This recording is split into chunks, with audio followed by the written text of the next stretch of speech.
Hi, my name is Rich. I use the he, him pronouns. You're watching my YouTube channel where I play amazing tabletop role-playing games with friends. This is the third and final episode of Flotsam, Adrift Amongst the Stars, which I've been running in the Star Wars universe. And when I say I'm running, I'm not. It's a GMless game. We're all running. It's GM full. It's all our success, or it's all our fault. In the first two sessions, we have dealt, instead of being on a space station, which is the default for the Flotsam game, we have been running it in the subterranean cities underneath the crust of Coruscant in the world of Star Wars. Coruscant's the capital world of Star Wars. There are literally over 1,000 different levels under the crust of Coruscant, and everything up on the surface is known as the above. And here we are down below. Main trouble that's happening is that there are two rival gangs. One is a Hutt gang, the other is under the thumb of the Pike Syndicate. They both move spice. There have been a lot of dealings between those gangs, and Kreetlow seems to be hated by one and not super loved by the other. Baku has tried to leave one of the gangs and hasn't been super successful at that. In IE hasn't really officially done that at all and is in a lot of trouble. And then Argo's just trying to duck under it, while Ryaka, they are not sure. I think they're pretty smart and able to keep working their noodle shop and stay above it all, or something. So there's a lot going on. Hopefully we can tie up some of these amazing plot threads. I am going to go around the horn and have folks introduce their characters and themselves. After we talk about safety tools, we have some lines and veils, and then ask first. Lines are on harm to children, sexual assault, suicide, and torture. The veil, we only have one veil, and the veil is on harm to animals, which is great because I have a Kowakian spider monkey, so that's important. It's not a spider monkey. I always want to say spider monkey. It's a monkey lizard. Come on, Rich. Get with the Star Wars lingo. And then ask first is content where, before we introduce it, we check in with the table and make sure everybody's cool with it. And the ask firsts are bullying, sexual content, slavery, homophobia, pandemic or virus, romance with NPCs, and romance with PCs. And then on top of that, we do have the X card in case something comes up we didn't anticipate that we don't want to deal with or is bothersome, isn't part of our fun. You just indicate, hey, I need to X card a thing, or do it in a quick note, anything to get our attention so that we can deal with it. So with the safety tools out of the way, I'll briefly say that my character is a Baku North Star. He is the playbook known as the Scum. When you put your trust in Baku to fix a problem for you, you will gain a token. He is a human with a lopsided smile, lanky build, and burned skin. He has a pet he calls Alderaan, a Kowakian monkey lizard, and a lover, a Dathomirian refugee named Kith. And he idolizes Argo, and he knows Kreetlow is nothing but trouble, but Kreetlow also is helping him fight his way out of his addiction to Glitterstem. And he's got a real great relationship with Ryaka, who, oh, I forgot to mention this when I was doing the bit of stuff pre-game, but Stephen, Kreetlow said, I know a Miralukan who can rewrite memories. And while Baku hasn't exactly indicated that he put two and two together, it's entirely possible that he may be aware of some of Ryaka's their strange abilities and the like. So that's Baku. I'm going to start from the left and head towards the right. So Sam, please introduce yourself. Tell us about your character. Yeah, so my name is Sam Zimmerman. I use the he and him pronouns. And today I will be playing as Kreetlow, the Syrian tech trader who's kind of a get it for you, get the information you need, get the tech you need, whatever you happen to want at any given time, I can probably procure it for a price. Creechlow also uses the he, him pronouns. And I don't know that I have a whole lot of, I should probably add um, my boss to my NPC list. But he is kind of under the thumb of Laya, who is a quote unquote protection collector for the Pike Syndicate. And I currently have a bounty on my head from the opposing Hut cartel, who are kind of out for me, trying to get me off the streets, and I am having none of it. So that is Creeklow. Thank you very much, Sam. And then Stephen. Hey there, I'm Steven, he, him, playing Ryaka Solano, they, them. I am a Miralukan refugee who washed up here as a child and has since started up a noodle stand. And I also have, as many Miralukans do, I have strange force powers that I have been, providing, scaring people with, a mix. I am the Sybil, and among my powers, I actually do not have the ability to alter memories, but I will pretend that I do, I suppose, since apparently Creechlow is going around telling people that I do. Yeah. Nice. Thank you, Stephen. And last but not least, our other Stephen, who will heretofore be referred to as Q. Hi, I'm Q. I use the he, him pronouns. I am playing RGO 128, or Argo for short. Argo is a retired clone trooper, and it's the outsider playbook. And Argo travels from enclave to enclave, trying to make a living and keep ahead of anyone who might be coming after him for his past allegiances to the Empire. And he is he's got this good friend Baku who's really nice to him. He sometimes gets trouble with Creetlow, but he's getting more and more drawn into Creetlow's underworld dealings, and I think that Argo's dealt with enough of those that he sees when things fall, and he knows something's coming, and he's a little worried. So, he's not feeling on stable ground in this enclave. Yeah. Fair enough. Fair enough. All right. As I look at the rules summary, I think it would be cool if we let Steven catch up by jumping to make you the focus character. Is that cool, Steven? Awesome. So then framing scenes, primary. Is there anything that obviously burningly must happen next?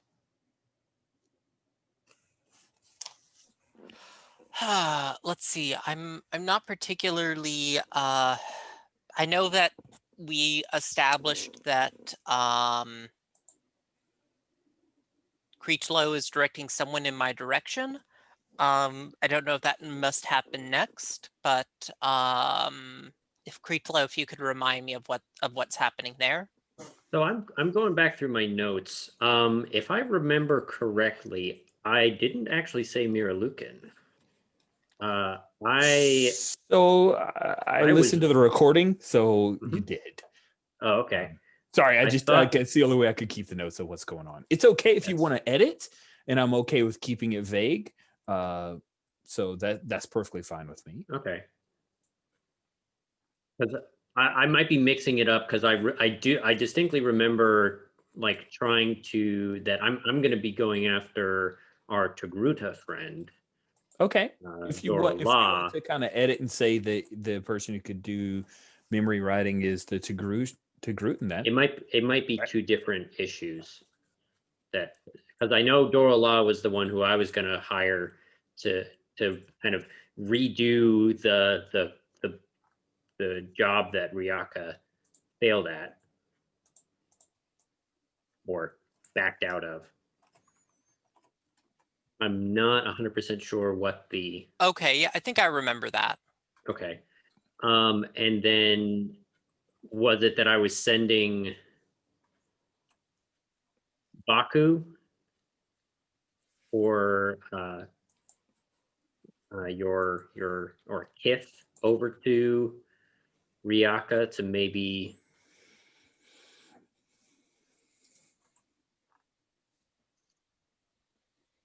I'm trying to remember what this was. I think that might have been actually just like a threat. Like, you're trying to like because I remember Kith had like OD'd at the end of last session. And so maybe it was a, hey, if you want her to wake up and not remember any of this, you could always bring her over to this Miralukan person. I think that's what it was. So I don't know that there was any like specific action that needed to happen because we ended up going in a different direction.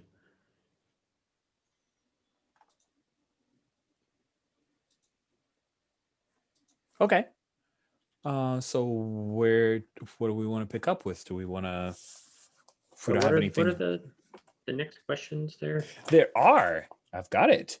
For the current focal character, check in order. Does Ryaka wish to accomplish something or interact with someone?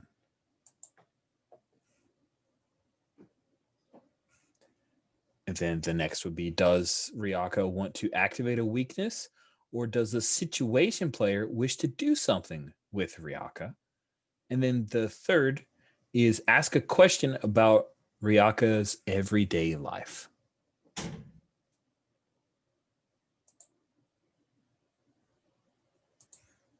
So, Stephen, any of those sound interesting? Yeah, I was just thinking here.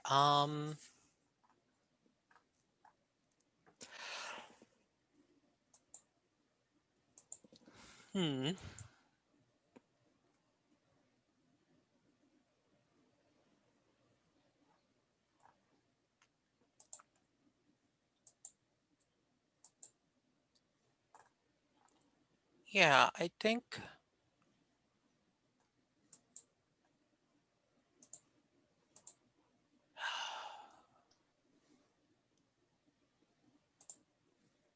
I kind of like the idea that since my gifts aren't fully under my control, that we have a chance that I have a chance to interact with someone, but perhaps this is some unscheduled dream walking that I have that has occurred here.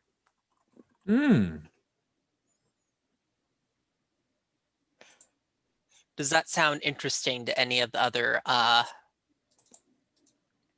player characters? Yeah, I like that. I'm the Force, so I'll happily jump in this scene and be the situation for it. Do we want to involve any of the other situations? Does somebody else show up in this dream space?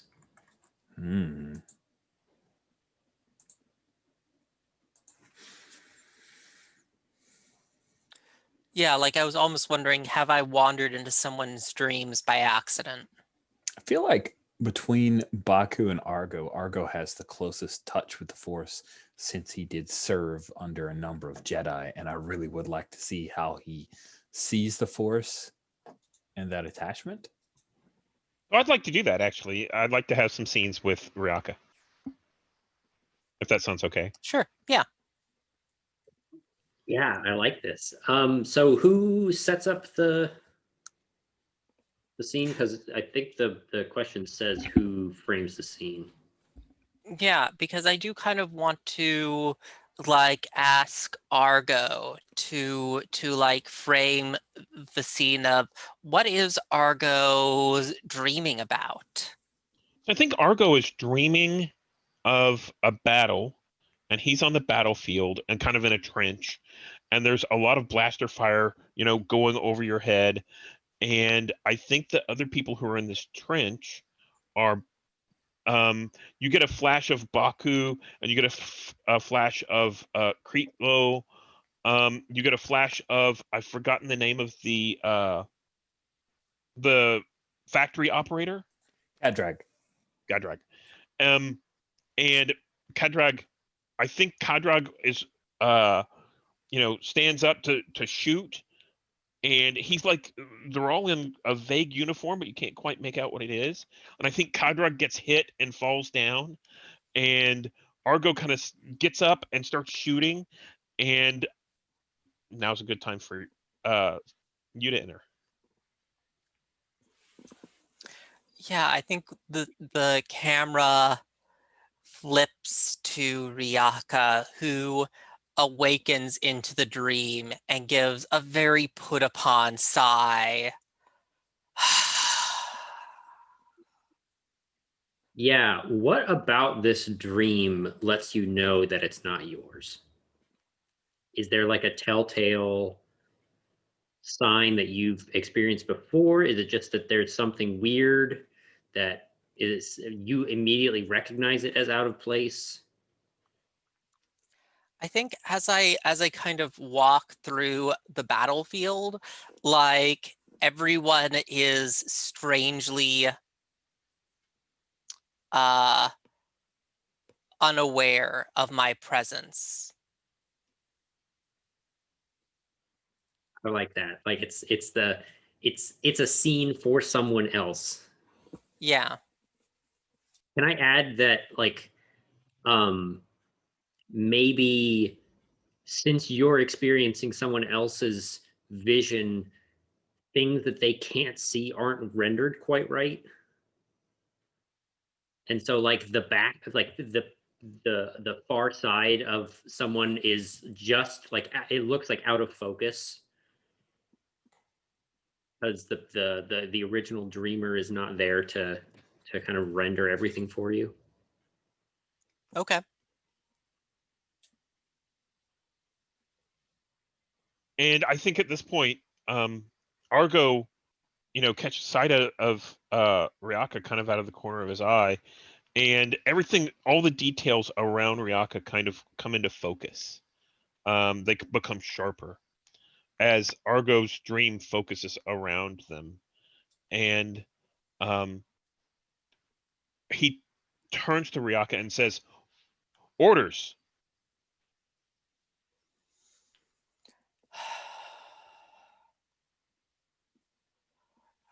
Argo, I have better things to do with my night than humor your military fantasies.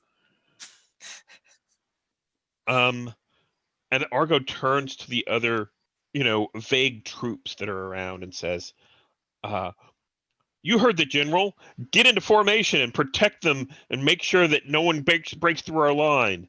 And I think that we see more troops fall, and Argo like grabs a hold of one of them and kind of tries to sit them up, and basically we see the color kind of drain out of their face, and that's indication in the dream that they're no longer here. And Argo curses a little bit and gets back up.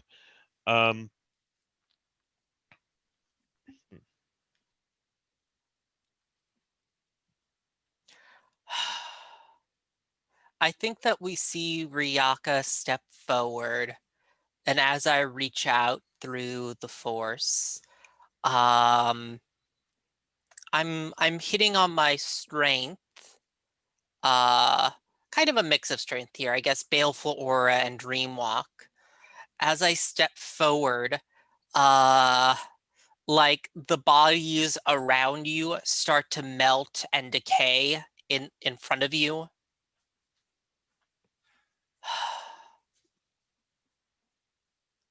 It's not terrifying at all. Yeah. I think this is what you're trying not to remember, isn't it, Argo? And I think Argo, swivels around and doesn't quite focus on Ryaka, and then all of a sudden, with the use of his name at the very end, he focuses in and says, remember, I don't know that I know this place, but Everyone here is dead, Argo. But I'm wondering, why are you the one to have made it out alive? Why you? Someone so unworthy of life. and I think he looks around and he's like, me too. I wonder why that's the case too. And I think just as in a dream, everything kind of shifts. And we're now kind of down I don't know if we've named this place where we live, but it's the streets where we normally live. And you can see off in the background, some what are the words? Some shops along the edge. And we see very clearly different gang members, although their faces are a little fuzzy, different gang members kind of coming at each other. And Argo turns to Ryaka and is like, there are so many who have passed before, and I don't know why I'm still here. Why are you here?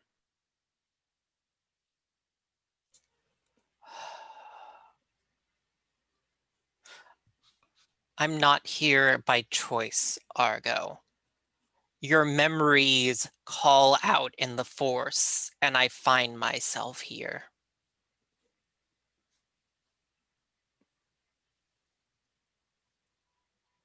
Which, like, in Ryaka's language, actually means, so what I need you to be is a little bit more quiet when you dream, but Ryaka talks in obscure, weird language, so. I think that there's something more to it than that. Yes, And feel I think, free. yeah, I think you are actually getting pulled into this by something.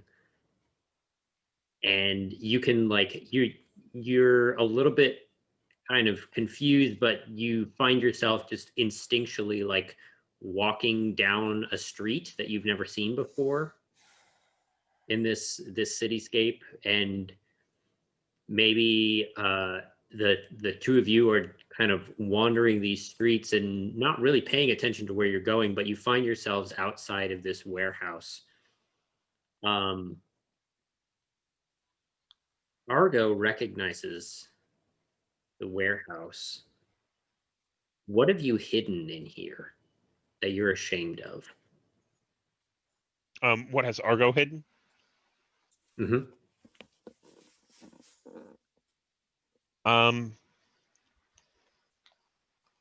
The most obvious thing is he's probably hidden some of his old armor.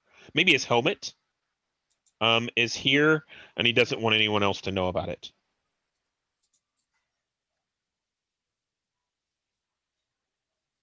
I like that. Ryaka, you really want to go through this door. Something is pulling you into this warehouse.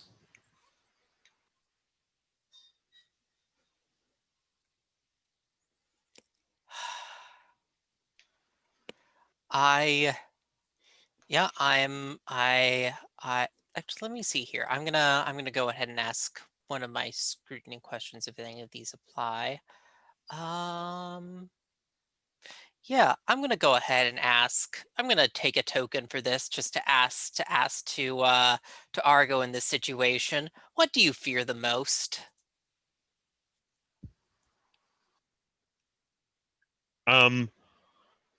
I think you already know what I fear the most.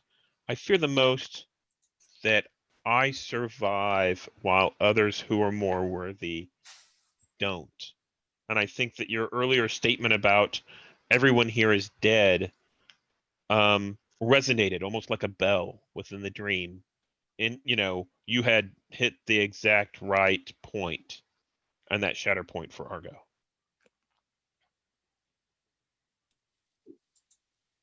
Since you took a token, that means that we get to add a consequence. Do your ghosts show up right now? Yeah, I think that we see the people who are on the street passing us as we're facing this factory door. All kind of stop and acknowledge, and they transition from everyday people that would be on the street into dead ghosts. And they approach. I think they kind of crowd around. The only place where they're not crowding is towards that door. And I think they sort of start to paw at Ryaka. They reach out because they can sense a sense of reality there. Oh, yeah, I think Ryaka claws at their head. And I think whenever you claw at their head, they become immaterial and kind of dissipate, but another one Oh, steps no, in no, and I'm clawing at my head. Oh, at your head. Oh, okay. Clutching at it, I should say. Like, damn it, they're here. They're here. Stop talking to me. Stop talking. And then I look up at you. It's you. You're calling them, aren't you, Argo? I can feel it. This creature of death is drawing them in. And I think that what I do is I'm going to activate my strong move and baleful aura, and like they part before me and I approach you and then I stab a knife into your chest. If you don't mind, I think whenever you activate it, where your powers activate and the crowd parted, I think that knocked Argo to the ground. And he's on the ground, and that's whenever you come up and you stab that knife deep into his chest. Yeah, I like to imagine that whenever my baleful aura activates, this is like dark side Ryaka, and we see kind of some of that dark side aura. Like the paleness and the blackened veins. And I think from your perspective, this is like a normal kind of knife or shaft or something like that. But I think from Argo's perspective, it's warped through this dream, and he actually sees you darker, like a darker shadow around you with flowing black robes. And this knife, as you stab it down, gains a flickering edge of red to it. Yeah, and And I he kind think of that's perhaps when we both awaken. Yeah, and I think Argo sits up and is like drenched in sweat. And what's Ryaka? I think Ryaka kind of comes to, noodles are boiling over. Um,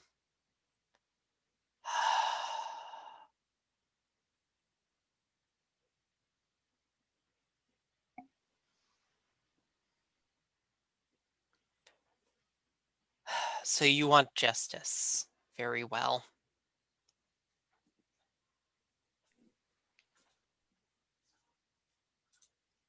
And I think that's where I'm good ending it there.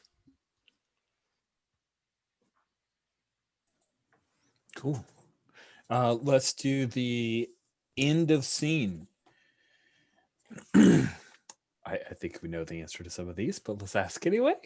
So Argo, did you display your heart so that another character sees something of your true self or your heartfelt feelings at the end during the scene? Yes, I think so. And then Ryaka, do you feel that you displayed your heart in? I think so, yeah. Yeah. Okay. Cool. If any of the above apply, you may each mark your relationship with the other.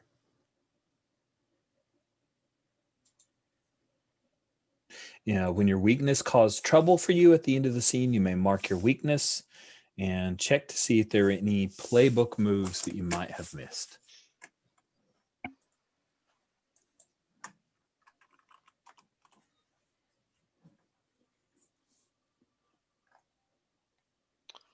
I would say, Ryaka, your superstitious hang on your every word would apply for me. Okay. Yeah. I wasn't sure. But sure. I'm not sure that my kind being despised or that I want to help anyone. I don't think I helped anyone in that. Your kind being despised, I think that was entirely what this scene was about. Like, Ryaka did stab you in the chest and decide I have to kill him. I have to, like, bring him to justice. I see. Okay, sure.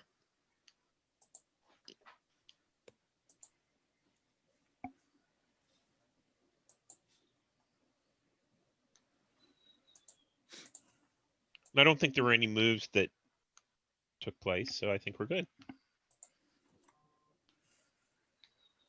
Okay, great.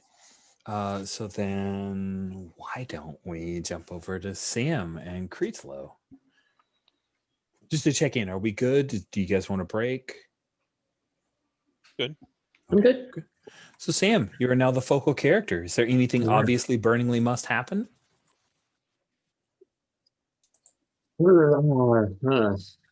I do want to have this conversation with Dora Law at some point.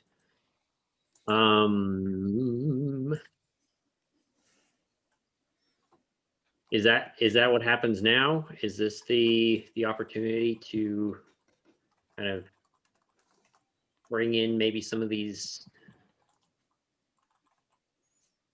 threads here? Sounds good to me. Who did we have play Dora Law last time? I don't remember. Unfortunately, that was me. So who would like to So- step in and play Dora Law now? What do we think she embodies? I think the Force is probably a good, that's why you played her before. I would be interested in seeing how, because we also kind of had that her motivations were getting out and getting to the above. So if you wanted to take her and lean on some of those above influences. That sounds fun. Okay.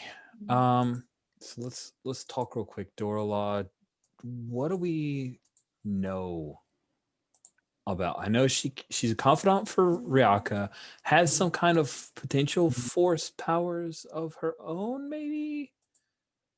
Is she, like, do we know she's involved in something? Yeah, I figured that Dora Law and Ryaka were partners, rivals. Like sometimes they work together, sometimes they don't, but they're both kind of in the same business of providing these like force powers to folks down here.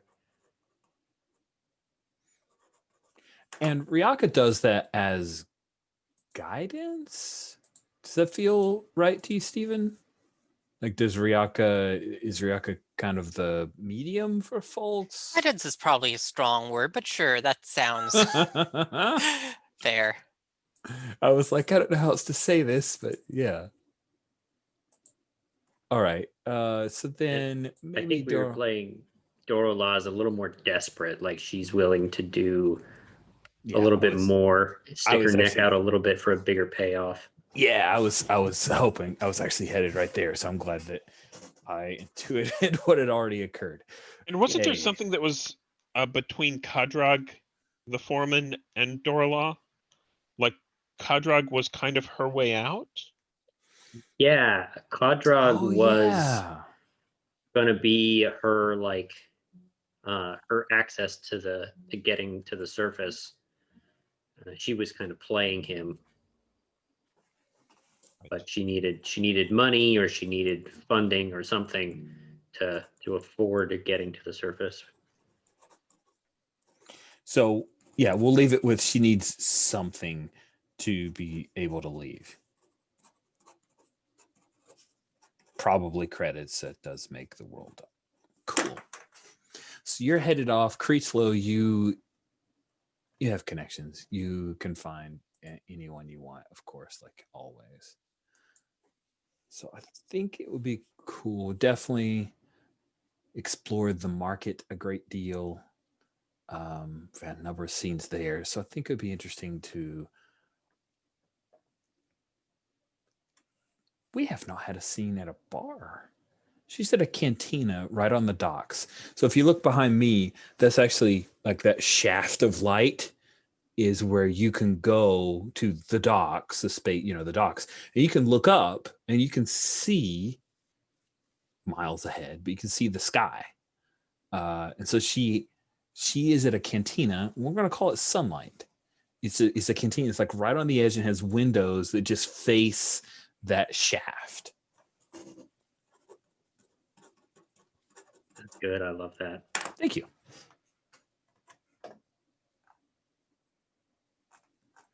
So, Creetslow, you come in. It's a pretty cosmopolitan, like most Star Wars.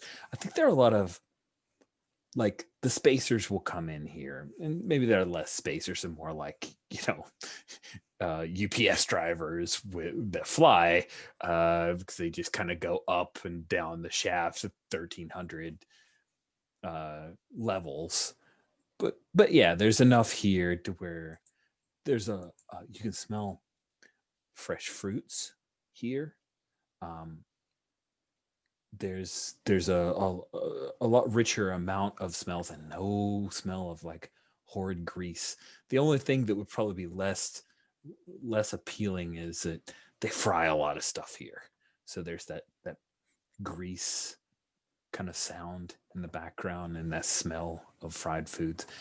I think Dorla actually like works here. Like,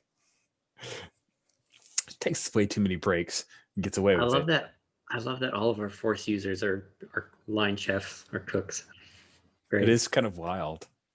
Great. I love it.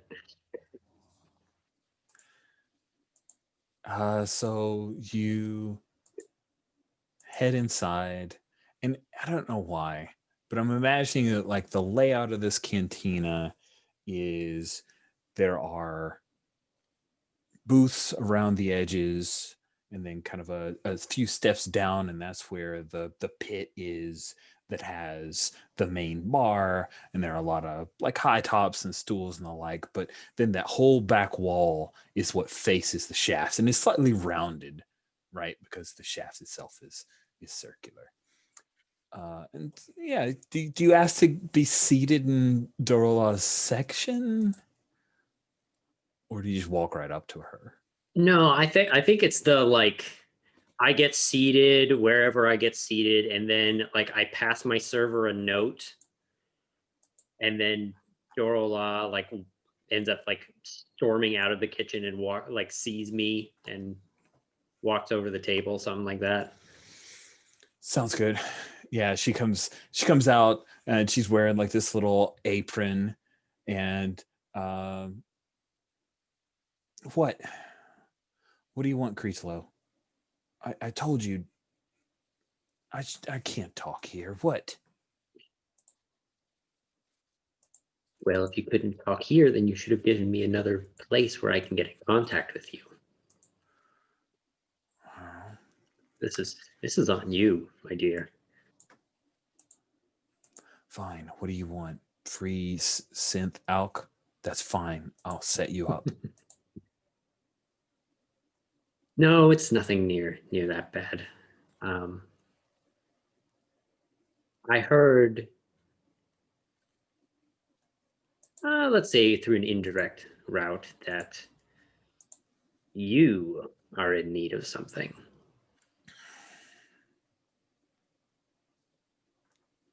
Okay. We all need something.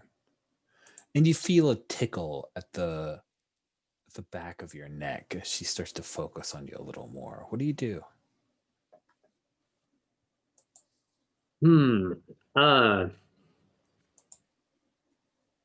What do I do? I think that I'm gonna spend a token here and say that I have a contingency plan, because I know that she can read minds. I know that she's got all of this kind of set up. So I think the contingency plan here is that I can, like, I know exactly how to distract her, maybe. Or like I've done this enough that like I know that I can like make a sudden noise or just like distract her enough that she's not trained. And so I think maybe I just like reach over and like flick her hand really hard and say, enough of that. What? What the poodoo is wrong with you, man? I know your type. I know how to deal with you. Stop it. Speciesist. What? What do you want? I'm not species. Anywho. Your friend bailed on me. Are you talking Friend about Ryaka bailed on me. And I still need that job done. So I'm willing to give you this. And I'm going to hold up a fake ID. Ooh, yeah, there we go. I like that better than credits. That's cool. You see her eyes focus on it. I want to hold it. She want to check it. Here, yeah, sure. It hasn't been activated yet, so it won't. You can have it. It doesn't. It won't do anything. Flicks it. Places it down. It kind of clicks. You know, it's got a credit card type pliability to it. Okay, I'm interested. I'm going to activate my weakness here. Who from the huts is in this bar and makes it so that I can't finish this conversation? Ooh. So I think it would be cool if Steven, who handles gangs, might be the person to answer the question of who is in the bar from the Hut Cartel. And that would be Chua's gang, right? Yep. Yeah.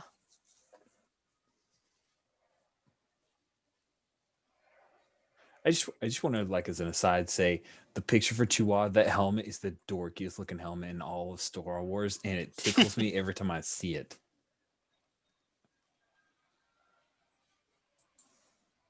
It does look like he's got a pair of spectacles on under there, doesn't it? Amazing. Yeah, and let me just check my situation. Just a reminder of. Sure, yeah.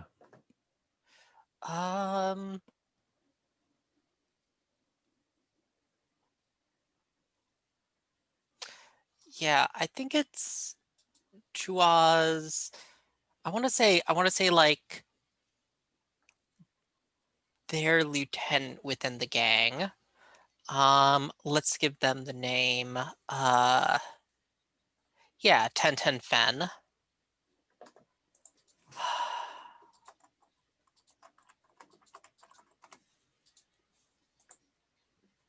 Are they the kind of person that would start a fight in the cantina, or are they the kind of person to follow me after I leave? Oh no, they're the kind of person, Creetlo, and they come down between the two of you.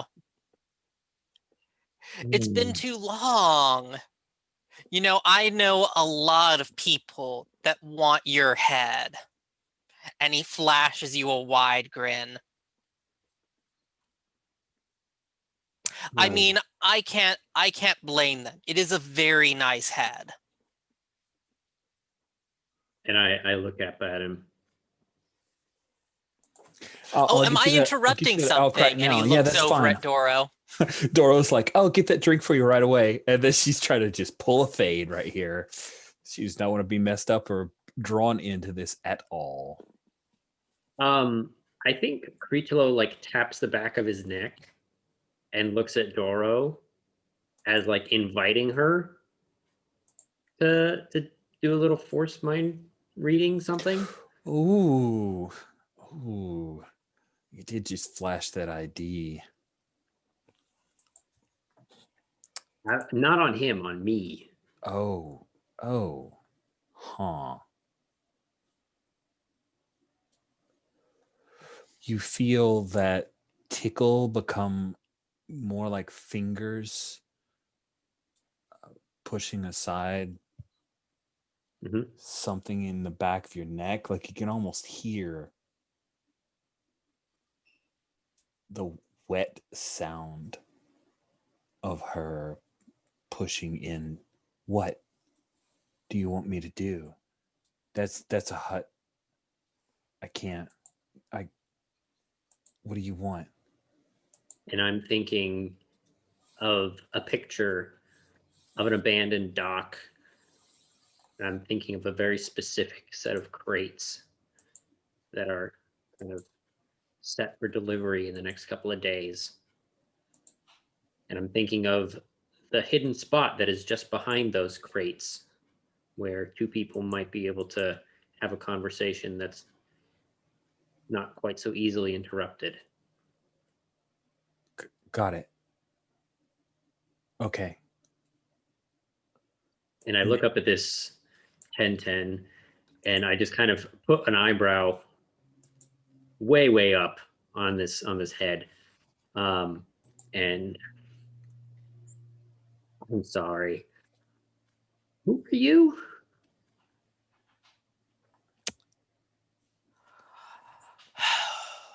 Very clearly an insult.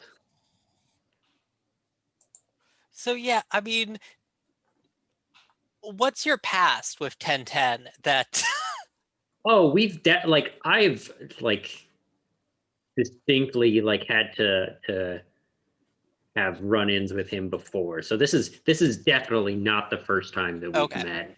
And so this is me being a smartass. Right, okay.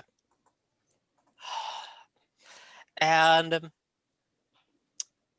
he reaches his hand into one of his coat pockets. There is definitely a blaster leveled inside. I mean, I know, Creechlow, you're always a businessman, and I'm wondering what you have to offer here that for me not to go to Chua about. Take you right now to Chua, who I can assure you is going to pay me a lot for you. And I know that he is. And I kind of squint at his face. Your name? Still not getting it.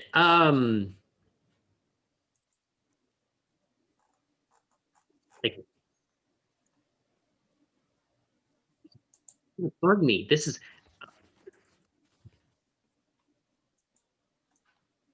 You know what? Let's talk about it. Formally introduce ourselves again. And I call over another waiter and I ask for 2 drinks. And I gesture for him to sit down at the table across from me.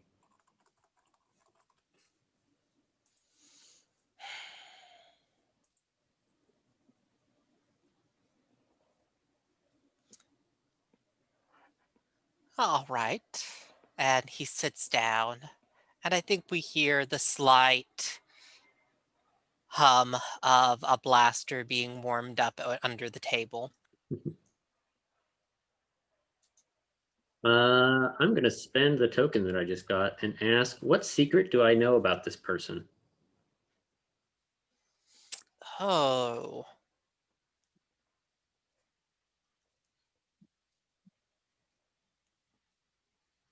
I think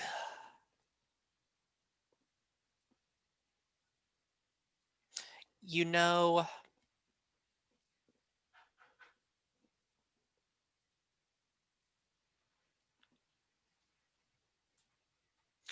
I think that you know that like he's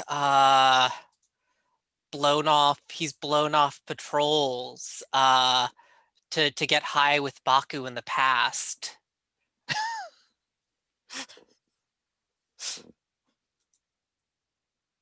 Hmm.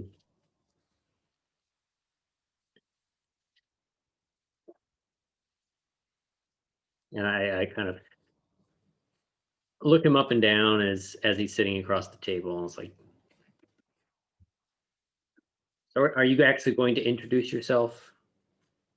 Or am I going to sit here and struggle to think of your name literally all night?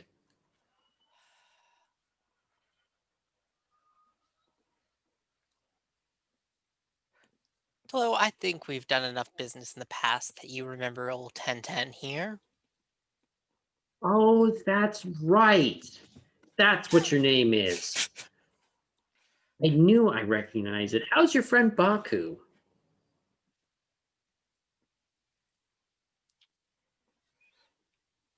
You know, I've managed to run into him fairly recently. He seems like he's doing pretty well. He's doing all right, I guess. Could be better. Be a real shame if anything was to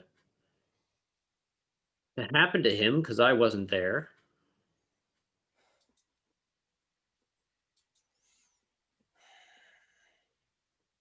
I know the two of you were awful close, but with the two of you running off to skip duty and all, that's fairly uncommon. And I know some people who would be very upset with you if they managed to find that one out.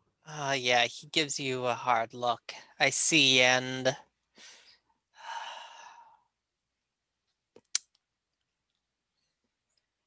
how are these people gonna find out, in your opinion?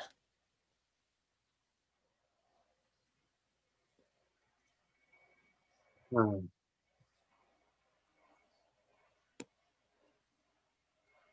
how many times have we done this 1010?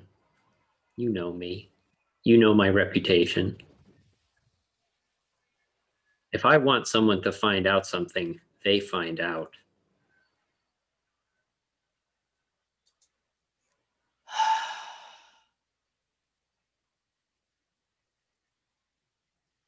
Take that as a guarantee. And I stand up without even having the drink delivered, and I put the money on the table. Have the other drink on me. Right. Looks like you need it. And I think, yeah, I think that this is kind of where we're ending the scene, right? I think maybe. But I do like the image that like he just grab that like it's not even your drink that you hand.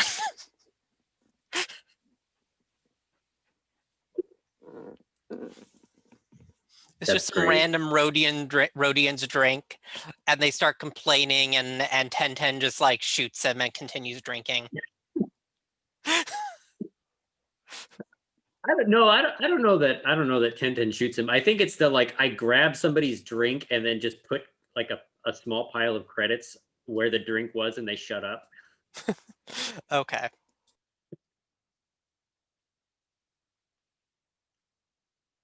That's very, very Creechlow to just like, no, that's mine now. I'll pay you for it.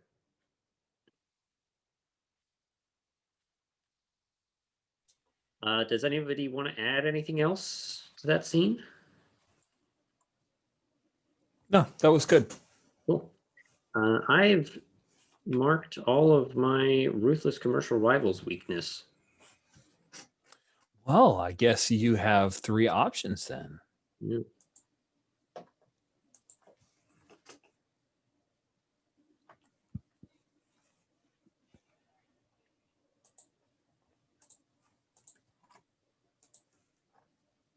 I think I want to leave it as it is, but add a strength. Nice. I think I'm going to add an in with the opposition as my strength.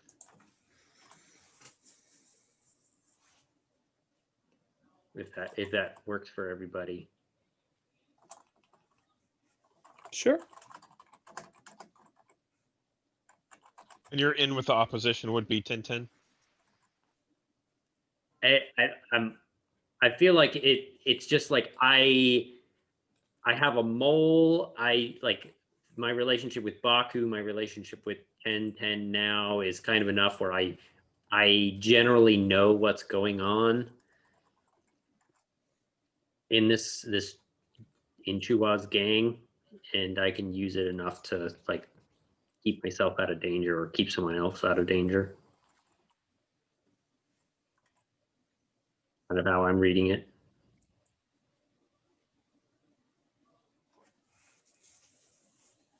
Cool. Do you feel like you displayed your heart to anyone? I don't know. I don't really think so. I wasn't sure. Yeah. I don't have a relationship with Dora Law, and so I feel like I changed the relationship that I had. Maybe, I don't know. Maybe I'll replace Ryaka's relationship because I haven't actually had any scenes with Ryaka yet. Oh, that sucks. Rocket's really good to have scenes with. That feels like it's going to be the climax here, doesn't it? A little bit, yeah. So we'll get there.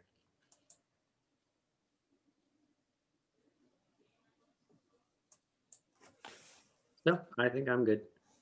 Cool. We're about midpoint. You guys want to take a 23 after? Take like 7 minutes. We'll meet around half past unless some people need a little bit more time. Sounds good to me. All right. Okay, we are back from break. Let's see. So Q, you or I should probably be next focal. Do you have something you're burningly wanting to do?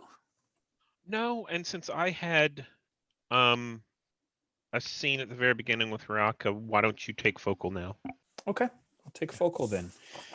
So is there anything that obviously burningly must happen next?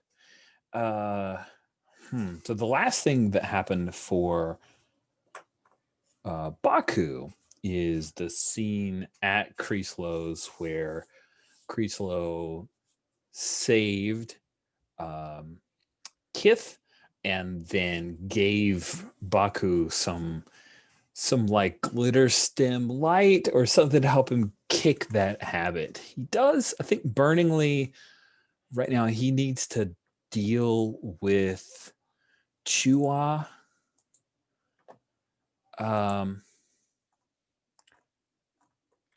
He's got to deal with Chua, and just like ducking Chua hasn't worked.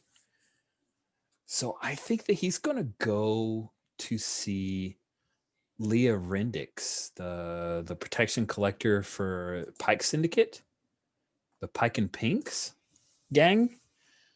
I think he's going to try to sell out Chua. It's not wise. But at this point, he's like, I've got to do something about this whole gang stuff. And I don't know if you guys remember from the scene with Kith, she said you knew you were involved with this, with Chua and his guys. So now he's like, nope, I've got to prove myself here. So that's his plan as he comes. By involving yourself in another street gang. By pointing that gang at the other gang, and he could just leave clean. That's his plan. It's a great plan, guys. It's a terrible plan. Okay. So are you triggering your weakness to begin here? That's the question. Let's see. The weakness of which one? I have so many. You're mixed up with a local gang. Yeah, I think I am. I'll just trigger that one.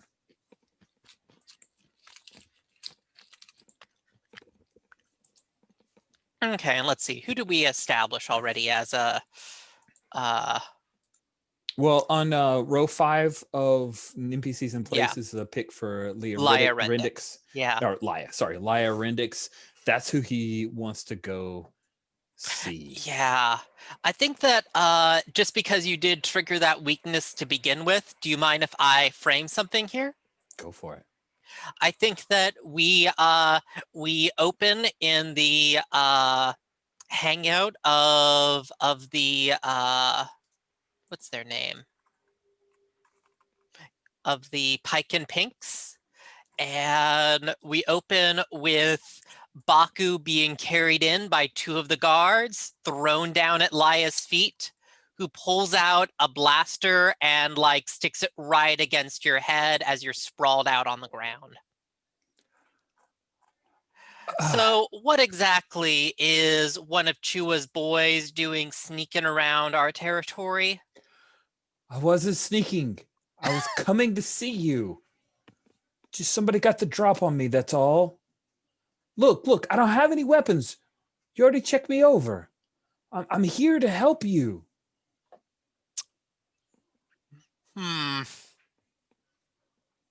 She kind of looks down at you.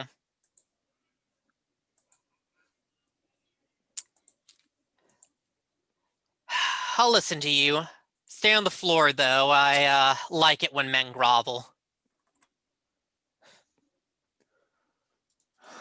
Okay. He pushes himself up and remains on the floor, but just kind of sits crisscross applesauce. Okay. Laya, I know you and Chua have been going head up on each other for forever. I just want out. Okay, I'm not even looking for a score. I've got a girl. We're in love. I just wanna live like a, like a legit life. Okay, so I came to you to let you know where you can find Chua, because I can't go to Corsac. They're not gonna do anything.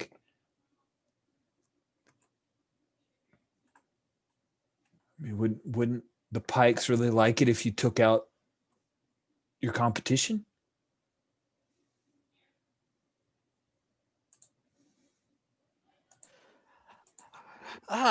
So are you offering to take out Chua for us?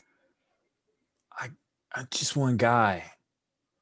I'm offering you info on where to find them, where they're weak, where they store their stuff. Things you can really use. And let's be honest. You send me up against Chua, all you've done, you haven't lost anything, but you haven't gained anything.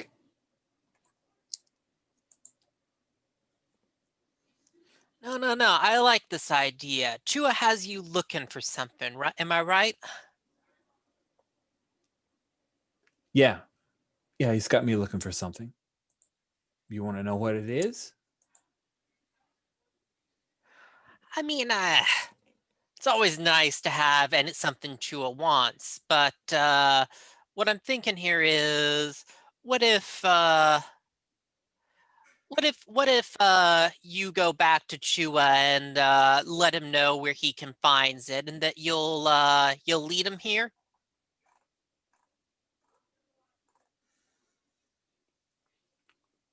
Okay. So you're saying I lead Chua here? Well, not here, but somewhere that me and my boys can get the drop on him. Okay. I could do that. But I'd like to ask a scrutiny question right now. Okay.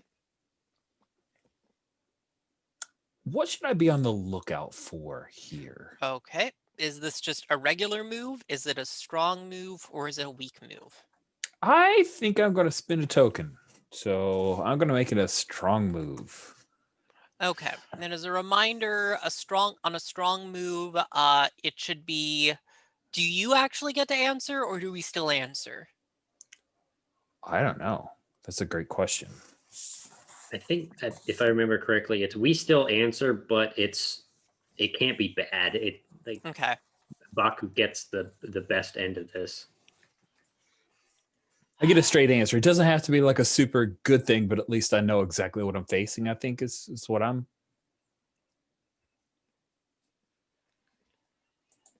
I mean, so out of curiosity, how much does Baku value risk versus reward here?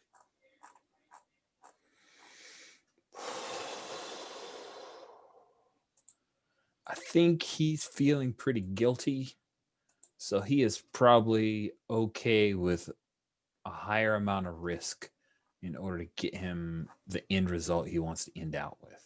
So you note that around this place, there's a number of containers marked for bound for Coruscant that have clearly been waylaid at some point, and that if there's going to be an all-out gang war, well, then maybe somebody could sneak back here if they knew that there was going to be a showdown somewhere else in the city, and grab some and take some of this for themselves and make it good. And make good. Does that work for you? Just okay. It's interesting, and it definitely would help Baku in the future. What I'm after, though, is Okay. like I want to make sure he's risk reward. He's okay to be Okay. risky, Sure. but is he being a complete idiot? Like, is he absolutely 100% going to get screwed by Laia, or will she actually come through on this? Yeah, it's a strong move, and I think that she is definitely not going out of her way to make certain that you don't die by the end of this all, but your death is not on, like, she is not planning on murdering you herself. Fair enough. Okay.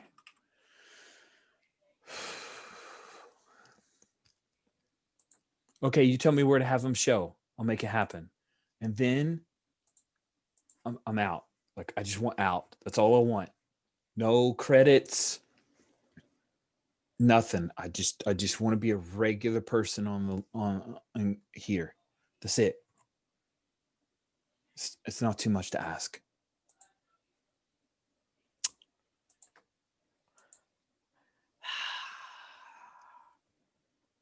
Well, get me my new Wookiee fur coat, and I think we'll have a deal. Okay. Thanks. Good doing business with you.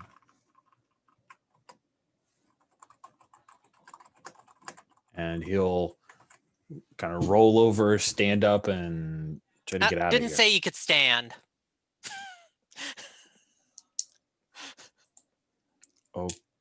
Okay. And he'll kind of knee walk his way out, I guess. Yep. That's what he'll do. I mean, Ryaka's a dick, so. She's kind of terrible. That's okay. All right. So I displayed his heart. Changed your relationship with them, brought you closer together, pushed you further apart. I think this was the first time he's dealt with Laia. I don't think they're closer together. I don't think they're further apart. But it feels like maybe they changed their relationship. I don't know. I would think so. I mean, you're kind of doing a job for her now.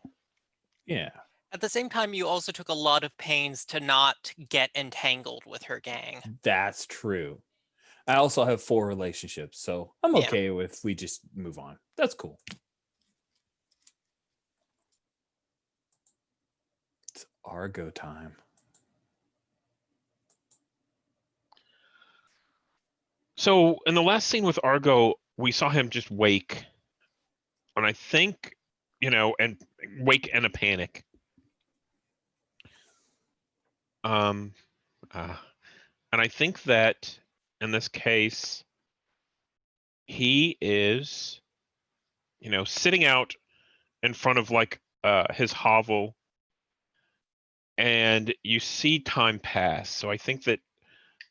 So what I'd like to do is I'd like to see a scene with Argo thinking about what happened during that dream, and then I think rushing off to find Ryaka to see what the vision means.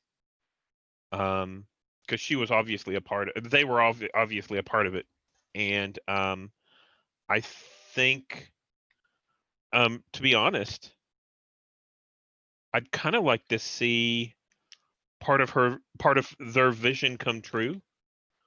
So part of that vision was the transition from war. So I'd like to see the start of the confrontation between the gangs here. How does that sound? We are coming pretty close to the end here. Yeah, like maybe Baku's plan already happened off screen. Or Argo steps in the middle of it. So I think that what we see on screen is we see Argo sitting out in front of his hovel and it's dark. And we see kind of time fast forward and he's kind of just sitting there in thought and kind of has his head hanging and he's, keeping his thoughts to himself. And then we see time pass and you can tell that it's starting to become more active because lights are turning on and there's more traffic in the alley in front of him. And finally, you see him get up and walk off purposefully. And I think he's getting very close to Ryaka's noodle shop whenever something goes down.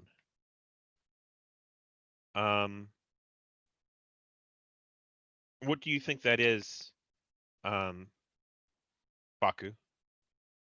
Do you think you set this up right here, or did they get word of it and something Sounds happened, awesome. or- It should be right here, right in front of Ryaka's noodle shop. It wasn't up to me. It wasn't honest.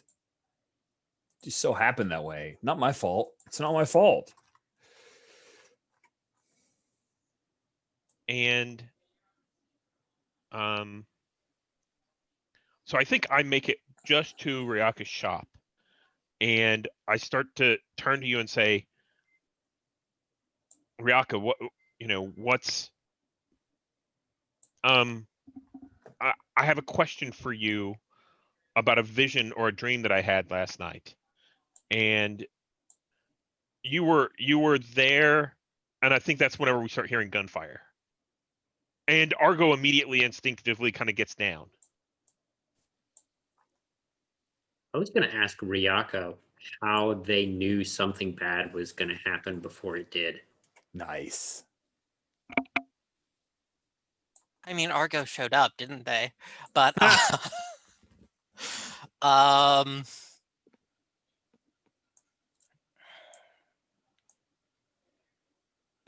think the hum of activity that usually goes on in the market was still.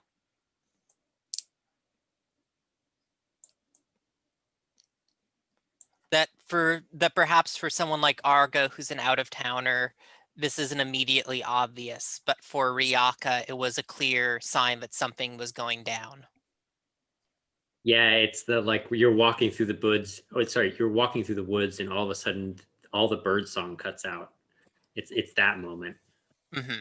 And I think I love that. maybe we actually see some of this on screen.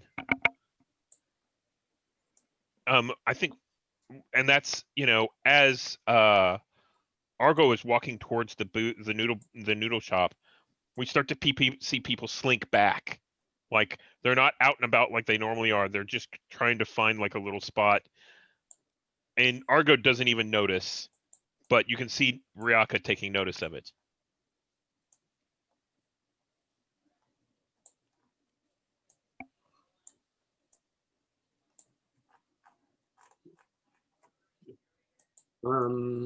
Steven, do you mind if I take the gangs Sure.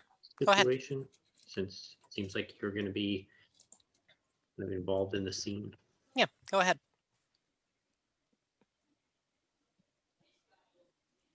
So I think that fighting is broken out, and I think Argo kind of ducks around the corner, not quite in the shop, but certainly not outside the shop, and is kind of doing the little poke out, and we see gunfire. So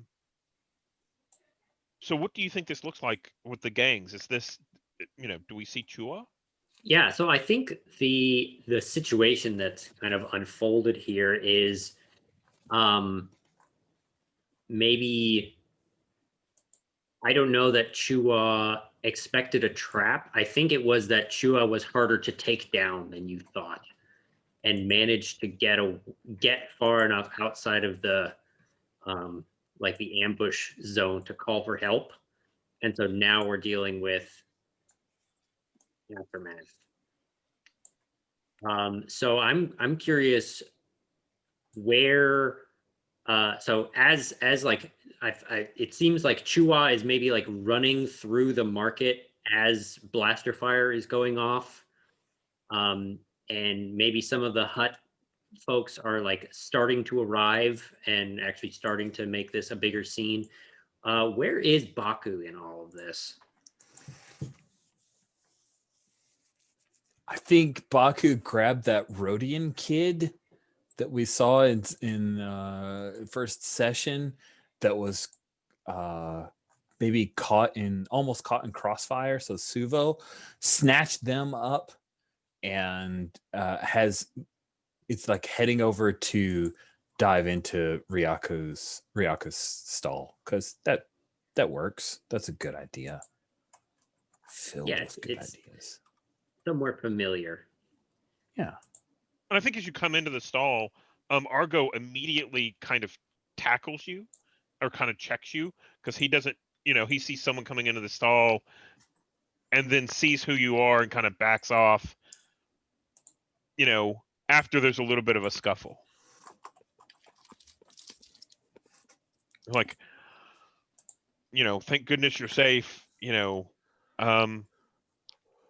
need to get down. We need to get down, man. I'm gonna say, It's Ryaka, happening, Baku.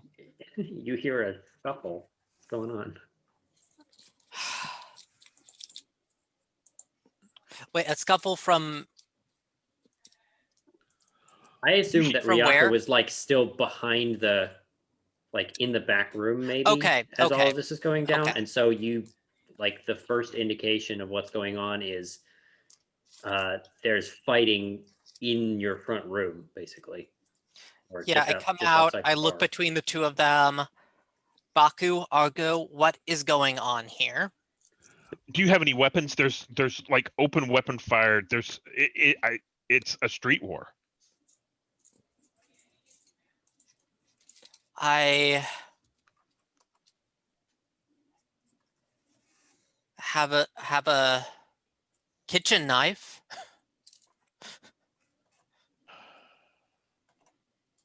It'll have to do, I guess. So I turned to Baku. Baku, do you have a gun? Man, we should just lay low. Just lay low. Let it pass over, man. It's like a bad storm. Don't go out there. Come on, Argo, just for once. These are bad guys against bad guys. How do you know who it is? I mean, Chihuahua, and I heard Pix's people, the Pike people are doing this. Huh.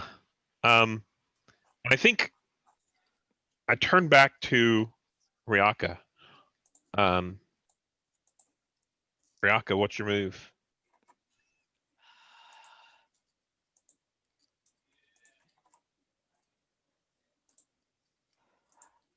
I look out.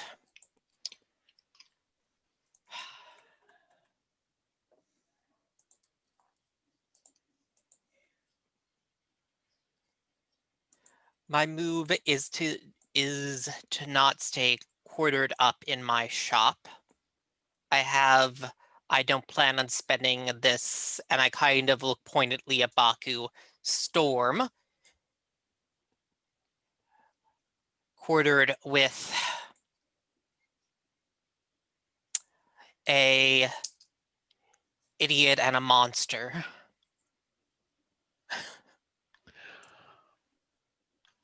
That's right. That's right. I think Argo then says, "You're exactly right. We shouldn't be holed up here. Do you have a back door, or do you want me to cover the front?" I'm gonna just walk straight the fuck out the front door because I do not have that level of, like, I'm a weird force user. I do not have that level of common sense. But I am going to spend a strong move on my baleful aura. Nice.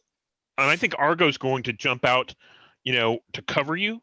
When you just stride out the front door, he goes, "That's right," and he kind of hops out and sees like a couple of bodies there and grabs up one of their pistols and starts returning fire, trying to cover fire. So it's kind of back to back, and you activate that aura, and he kind of gets this creepy feeling and kind of looks behind him like someone's watching him or something. What other effect does your aura have? I think on this scene. I think that there's kind of, we talked about before, of the kind of uncanniness of Ryaka walking through an ongoing battlefield. I think that there's this sense of the battle going on, but Ryaka being this kind of deeply disturbing eye in the storm as the fighting is going on, as everyone is trying to give them a wide berth. And it's almost as if, whenever we see the laser fire, it's almost like a trick of the eye. It looks like it might bend around you, like there's a lens there or something. But, whenever you stop and you kind of freeze frame it, you can see it's straight, right? It's not actually bending. And people do the same thing. People kind of bend out of the way and, lean away whenever you kind of step through the street. And Argo is, I'm sorry. I was going to say, I love the image of one of these blaster bolts, quote unquote, bending around Ryaka, and it flies back and hits that tannery that was next to Ryaka's place. Yeah. And maybe it reacts with some of the chemicals, and so there's like this big kind of like blast out the front door as Ryaka's just calmly walking down the street. So what does Baku whenever both of us leave? What does Baku do whenever both of us leave? There's a long pause, and then he will take off running. He'll look at Suvo, the little rogue, and say, you want to stay here? You want to come with me? I think Suvo like nuzzles up next to you and says, I just want to be safe. I'll come with you. Okay. He was about to say, oh, bad choice there, Suvo. Yeah, bad choice. So he picks up Suvo almost like a little football and then runs after Argo. I think whenever you catch up, Argo hands him the knife that Ryaka had in her shop. Thanks. Yeah. He'll take it and secret it on his person. Well, you need to keep that out. And he returns a couple of Argo returns a couple of blasts, and it's artfully shot so that he's blasting areas where it causes spark and smoke. He's not actually aiming at the gang members that are coming after us. And then he's following Ryaka wherever she's going. Are you using your strength here? Yes, I am. So that sounds good. Ryaka, where are you heading?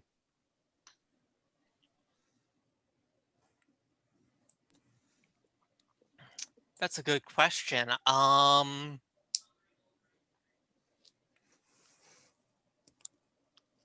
mean, I had that vision a while back. I'm heading to the life support for this level. And great, I'm providing cover. Everything, I think it gets quieter as we get closer and closer to where the life support is. We can hear the fighting in the background, and I think it's getting worse, but we're farther and farther away from it. And we hear the kind of din of the activity get quieter and quieter. And Argo turns to Ryaka.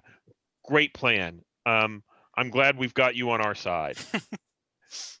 Well, let's see if you Is that scene? Sure, that works for me. Yeah.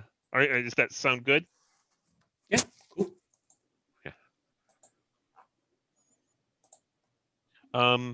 End of scene is, did we open our heart or change a relationship with anyone?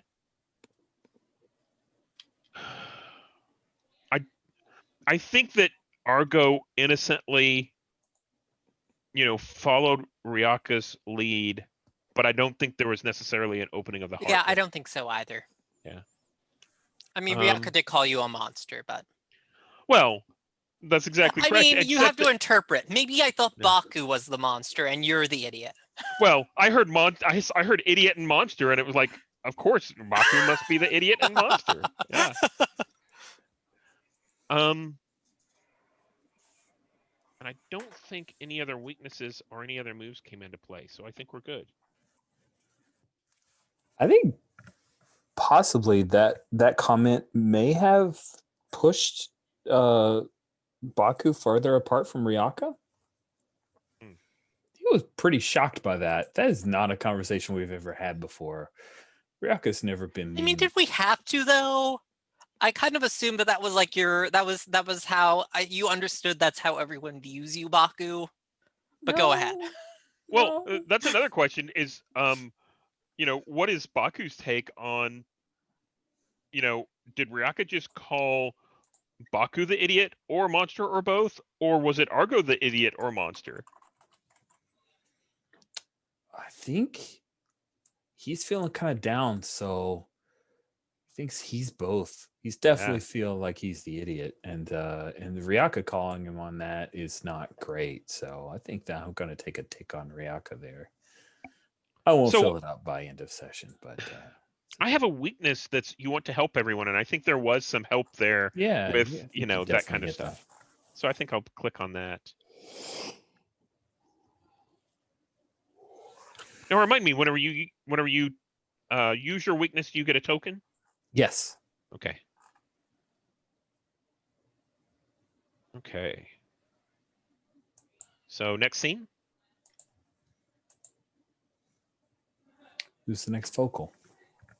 And technically, it would come back around to Ryaka, but I kind of feel like I want to see what's going on for Kreetlo first, since I just had a scene that kind of focused on my character a lot. Fair enough. Reasonable. So, what is the next scene with Kreetlo? I don't want to stray too far from this story that's going on. The last scene with Kreetlo, there was a conversation that was going to happen behind some boxes on a dock with Dora Law. Mm-hmm. Do you want to do that off scene and declare what the consequences are, or do you want to Yeah, have I that? think so, because I just had this big scene with Dora Law. I don't want to just do another one. Okay. So can I use a strong move or a weak move here to just kind of say how that conversation went? Well, realistically, I think what ended up happening was that I was trying to hire Dora Law to like subvert Chua, right? That was the whole thing, is I was trying to like gain intel on Chua and maybe like plant something in his head so he would be in a weaker spot. And so Baku just kind of undermined all of that. That doesn't mean shit anymore to Lyra, because they had this whole ambush plan that was going to work. And so realistically, I think that Dora Law is basically just going to have no opportunity whatsoever to do anything. And so Kreetlo is yet again empty-handed. I think maybe the scene that we have with Kreetlo is the why weren't you at the ambush discussion? Does that make sense?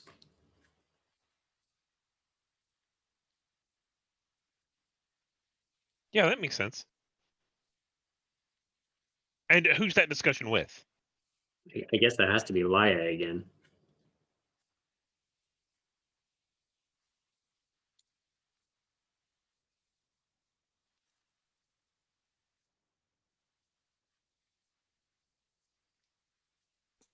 Okay.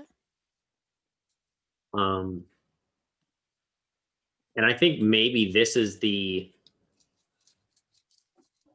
Creeflow is in a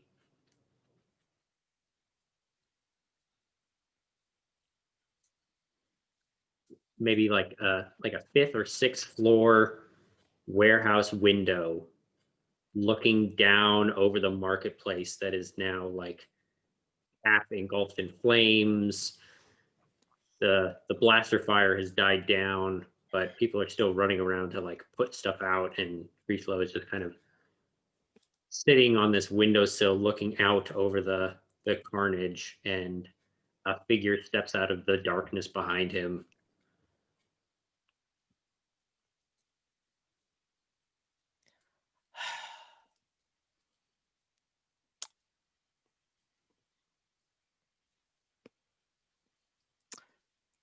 So to clarify, what kind of did you say you were opening on a move here?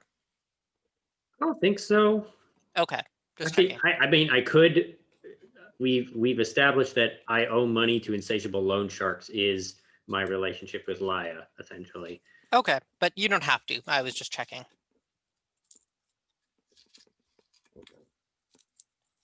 No, I don't think this is a weak move. I think this is just kind of where the fiction has taken us. Yeah. All right. Yeah, Laya.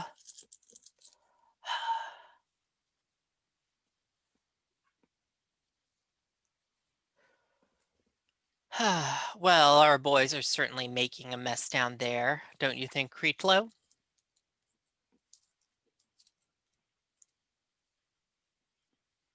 Quite a mess indeed. I'm not sure what you were really planning on achieving with this, but And then she just kind of says, "Oh, thank you, Laya, for killing the people that want my head." Oh, you're welcome, Creetlow. This entire war is all for you, after all. and I hop down off of the window and get right in her face.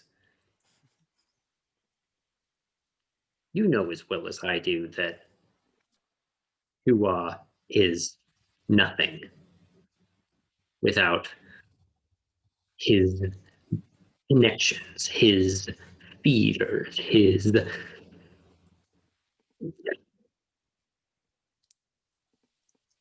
If you think you've ended anything here, you're a bigger idiot than I thought you were. We had a plan.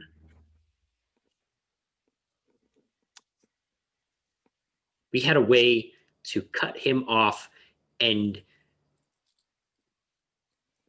sever the link. And you took the easy way out.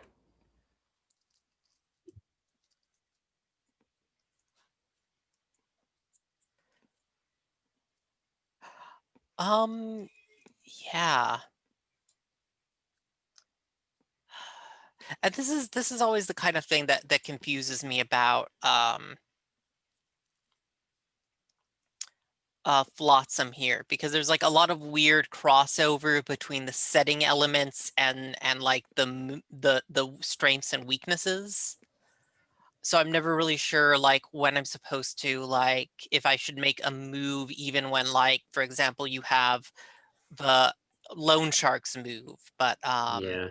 I think what I'm going to do is I'm going to use a scrutiny question as a weak move and say, who might be able to help with this? Who has Laya kind of yeah, found to replace me type I deal? think like as you turn,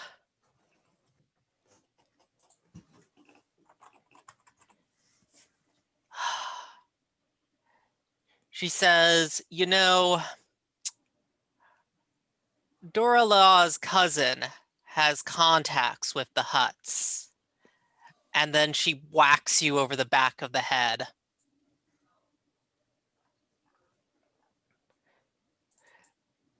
If we give them someone, they're going to get off our backs for a while. And that sacrificial lamb, because I do think they're going to eat you, probably, is going to be you.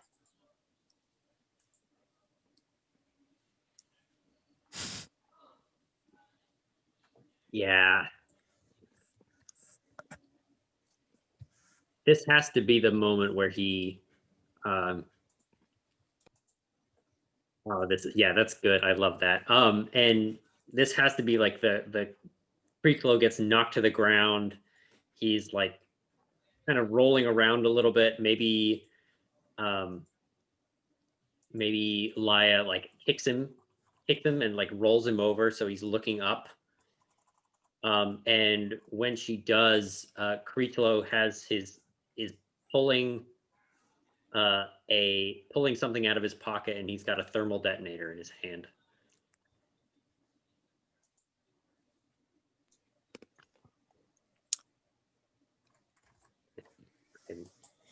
You're really holding the finger thing against me, aren't you, Creeklow?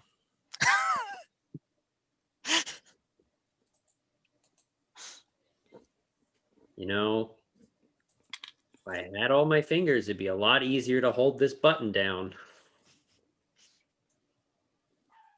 As it is, I'm getting pretty tired. Oh, and I think how this ends, is this a regular move or a strong move here? Me pulling out the detonator, I spent a token on that. Okay, just checking. Yeah.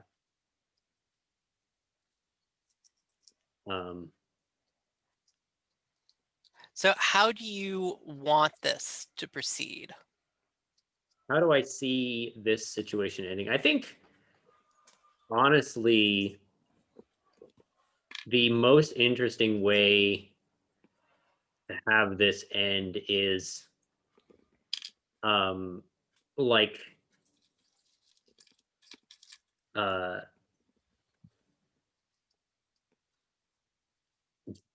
Laia like tries to like grab at my hand or something to wrest this out of my hand, but I'm too quick, and just throw it behind her and launch both of us out the window.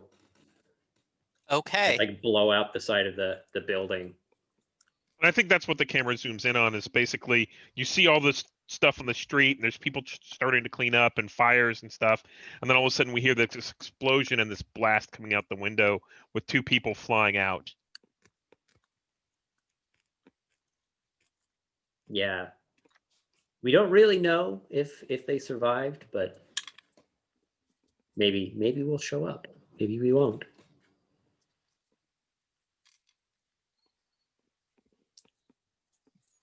Okay.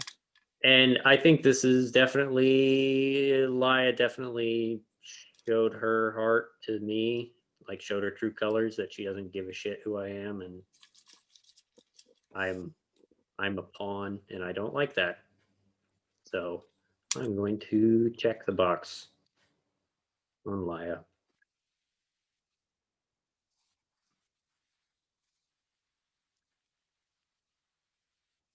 I think that's all I got for that scene. I think that's a pretty solid place to end that. If we want to maybe hop back over to Ryaka. That's our focal character for the next one. Sure.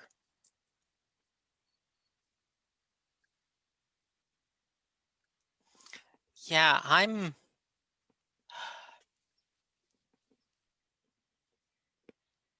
kind of like the idea. I'm going to open this here, and I'm going to open just with a weak move just because. As we as we open on the scene of reaching the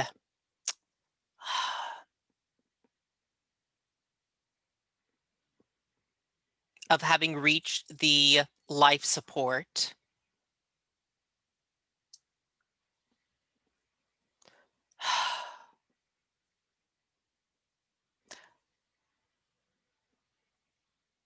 I look to you, Argo.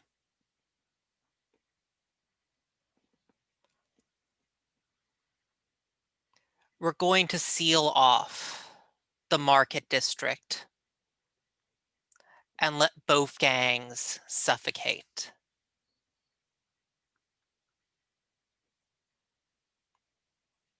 And I think Argo turns to you and says, "But the people."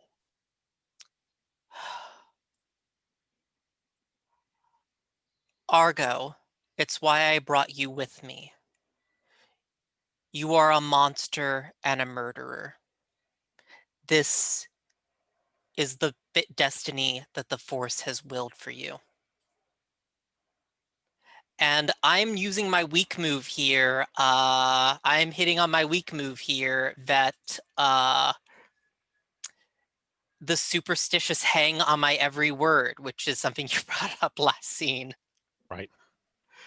But how does, because I'm giving up control here, how does Argo respond to this declaration from Ryaka?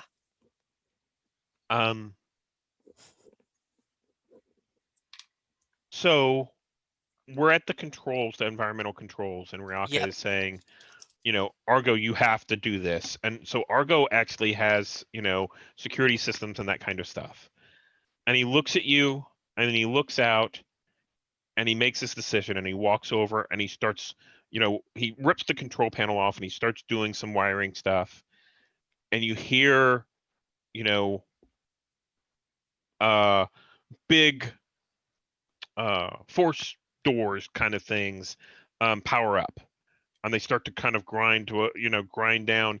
And this is something like what we saw in Total Recall, right, where the doors to the building are kind of closing, and he looks back up at Ryaka and says, "There, it's done." And I think there's a door closing kind of behind the two of us, and he drops to the ground and rolls underneath the door, and then the door slams shut.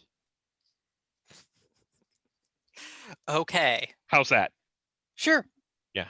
So what exactly narratively did you do here? Oh, narratively, I chose both. I followed your orders, and I'm going to try to save anyone I can. Okay, cool. Putting myself at risk. I'm actually fine with that being the whole scene. Like, I don't think I need a big scene there. Ooh. Okay. But So I definitely think we revealed something of ourselves to each other. Yeah. Because I do want to, now that I have set up that situation, to see what Baku and Argo are doing, since we're running towards the end of our time slot. Right. So that was Ryaka. That was weaknesses. Okay. Were there any other moves that kicked off? I think we marked them at the time. Yeah, I took care of marking my moves. I do have an advance, but I don't think I'm getting another scene, so. Okay. Necessarily. We'll see. So I think narratively, Baku's now the focus. Is next. Okay.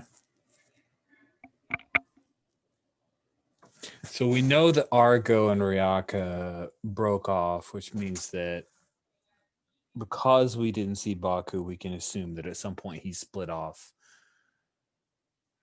So I can jump forward. Looking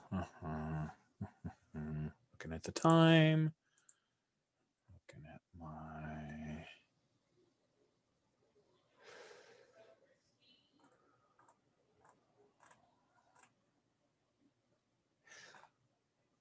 Yeah, so as I look at framing scenes, I think what he wants to accomplish is heading back to Kith. I don't know, like like, is it exciting to like he gets back to kids to report the success of what happened? Is that a whole scene?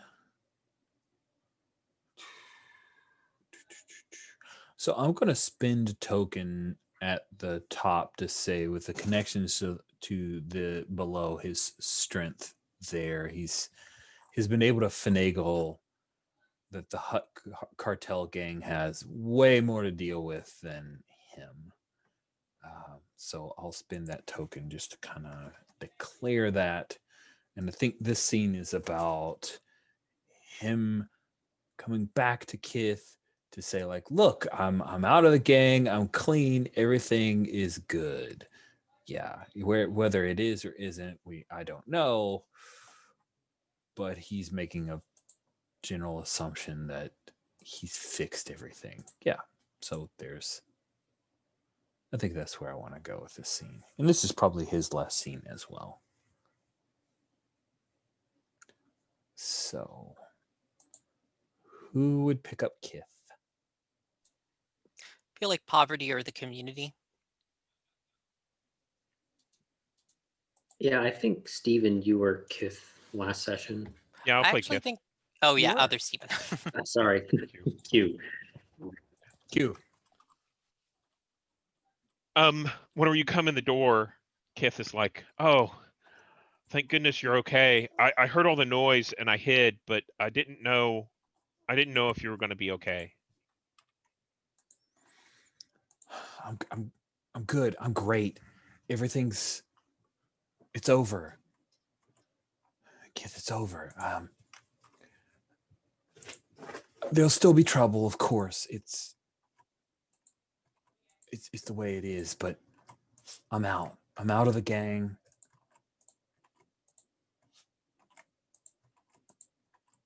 I think we can live our lives. I think we're going to be okay.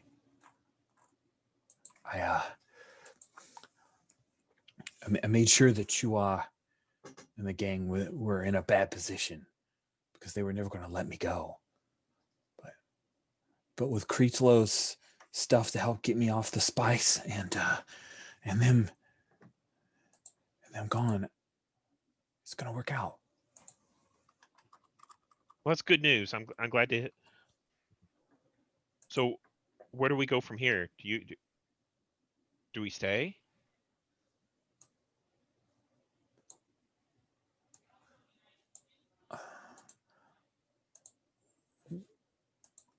We could.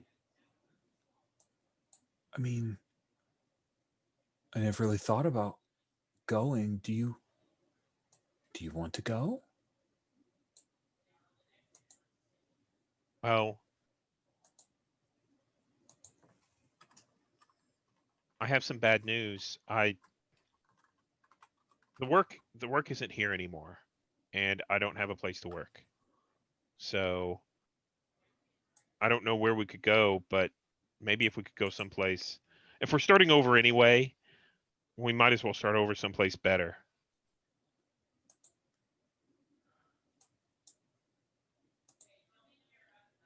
Is there better?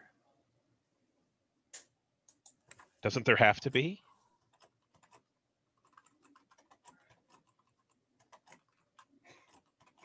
Was it better in Dathomir? I mean, you came here because it wasn't, right? Well, that's right. I mean, this place was better than Dathomir. There's got to be some place better than here. We're not selling product to people in the above just because this place is the best. There's got to be something better above here.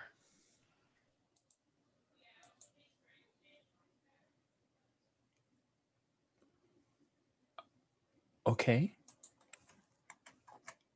I know there are a lot of people that a lot of traffic had up and down. We could just go. Yeah. That'll work.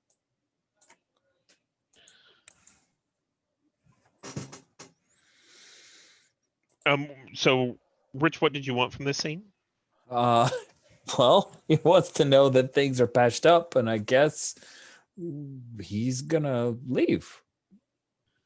I'm gonna ask. We've kind of established that it's tough getting out of these places. And I think that Kith surprises you with something that she's been maybe saving up for or like prepping.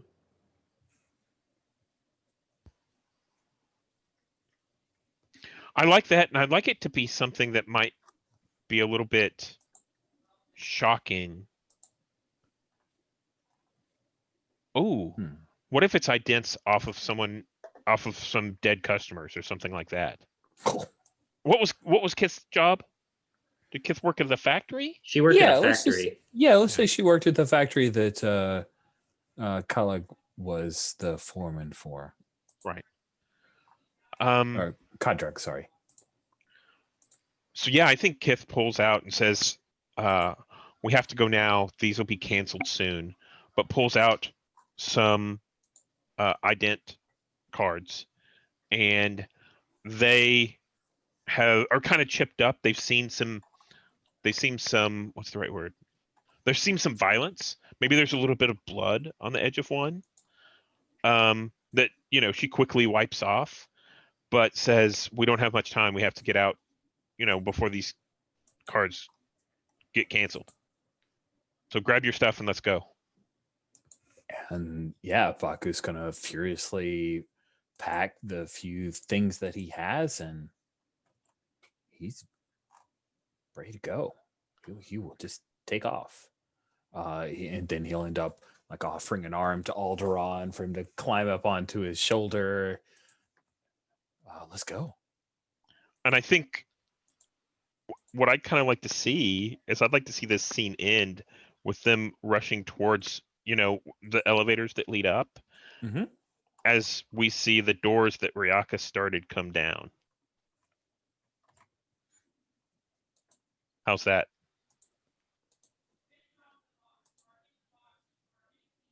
The doors that Ryaka started? I'm not sure I catch. The lockdown from the atmosphere that Ryaka started. So they've made this decision to leave, but are thwarted by Ryaka's plan to dump the atmosphere. My great plan. Good. That's a good. Thanks for that plan. We've kind of seen this coming since the first session whenever Ryaka had that vision. It's true. I'm into it. Yeah. So what's the end stuff is, did your relationship with Kith change? Did it bring you closer or further apart? I think closer. Like he's throwing away his entire life to run off with Kith, so I would hope that's closer. Yeah. Sweet. And are there any weaknesses? I feel like we've actually closed off, mixed up with a local gang. I'm gonna. Actually, I'd already filled that up. Actually, I didn't do anything to it. So I think I'm gonna rewrite it. I'm on the run. On the run. That's a good one. I like that. Yeah, I'm on the run.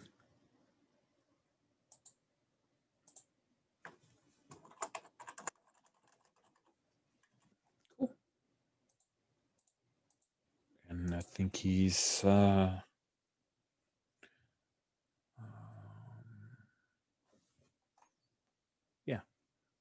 That's good. I like that. Thank you. Baku, deuces, I'm out. So who's next? So we did Ryaka. Would be you next. Oh. Yeah, we're pretty close to the end here. Are we doing okay on time? Do we want this to be the last one? I'm fine with this being the last one, but I want to make sure everybody gets the end. I mean, we got 3 sessions, so I want to make sure everybody's satisfied with where the stopping point. I'm good with Baku. Yeah. Is there anything else that you guys wanted to see, like for the end of this session?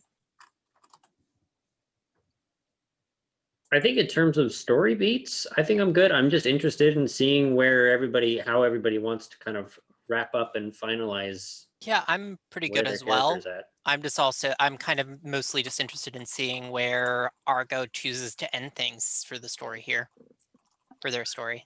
So we could all do epilogues at the end, right? Yeah. That would kind of close everything down then. Rich, did you have anything else you wanted to see from Baku? No, I'm good. Like, I'm good with them on the run and not actually getting off the level, but he'll find a way. They will find a way, hopefully. So let's see. I'm trying to figure out what's a good scene for Argo. He just slipped back inside, and it doesn't seem like there's. I mean, we could go through the scene of him trying to. Oh, I was going to say we could go through the scene of him trying to,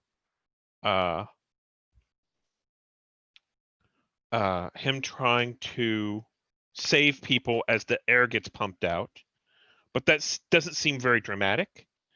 What about if he's trying to save people and figure out what's going on?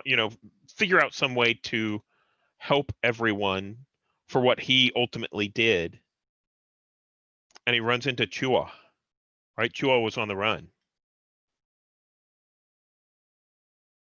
And I don't think Argo has a relationship with Chua, but Chua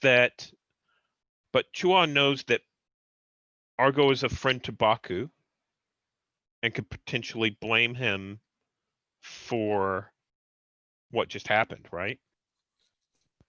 And we also know that even though he doesn't have a relationship, that your kind are despised here. Is it now that Chua recognizes you for what you are? Ooh, okay. So yeah, I think we both are running. I'm running towards, he's running away, and we kind of come around a corner and just run into each other, just head on, and both of our helmets go flying off, right? So his goofy little helmet comes off, my helmet comes off, and it's the buzz cut with like the scar from where the implant was removed. And I think that's what makes it so evident to Chua where I'm from and what I am. So I think we'll start with that weak move, which is my kind is despised here. Yeah. Who is taking Chua? If someone else wants to take it for a little while, because I have been in a lot of scenes. Yeah, I can do that. I haven't been in a scene in Okay. a while. That sounds great. And I'm like, I think I come around that corner and I run over and I kind of grab the helmet and I kind of stuff it back on my head.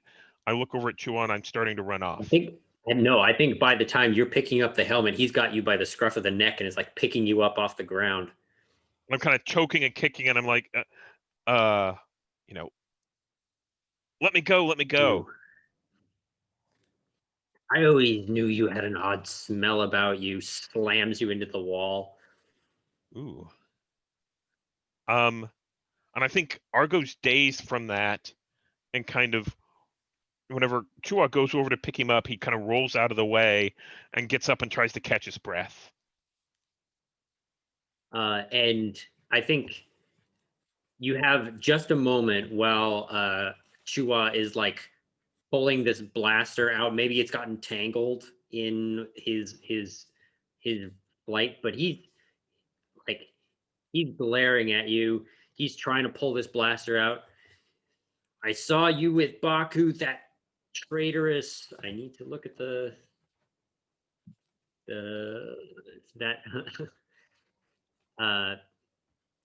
that traitorous Sith split, and he he basically ends up just like ripping the whole holster off of his belt and just like trying to pull the gun out of his packet. What do you do? Yeah, so Argo doesn't have like any weapons. He probably had that blaster pistol back, but that's not going to do anything. So I think he rushes Chua and like, gets in close enough so the blaster isn't going to matter and kind of tries to tackle him down. That's gonna go great. Yeah. Yeah, I don't think that tackling a Wookiee is the best plan here. Uh-uh. Maybe he's a little bit off, like off kilter, because people don't typically do this. This is not like a smart move in anybody's book, so he wasn't prepared for it. I think I like the idea that he's standing there and he finally gets the gun kind of out so he can shoot, and then Argo jumps into him and he kind of steps back, but he doesn't actually go down or anything like that. This is like a flying tackle, and he just kind of takes it. Yeah. Yeah. Just takes it, maybe like bumps into one of these buildings behind him.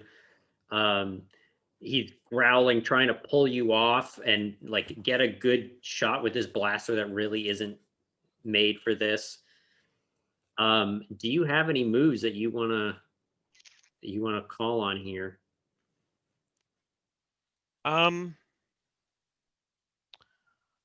Let's see. Or you can use your scrutiny questions. Yeah, let me look. Yeah, okay, so I think what I'm going to do is I'm going to use my scrutiny question, and I'm going to make this a strong move, so I'm going to spend a token on it. And the question I'm going to ask is, what's my best way past or through? And who narrates that? Is that you or is that me?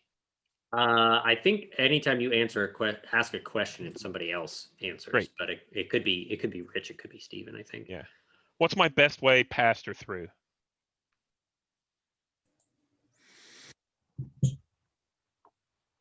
What if sorry. First option, what if the stall that you are kind of fighting under has like a cloth like one of those like rain cover things out front, so you could, and since you are you're up on him, you could reasonably grab it and like reach down and maybe wrap him up a little bit. That sounds good. What were you going to say, Rich?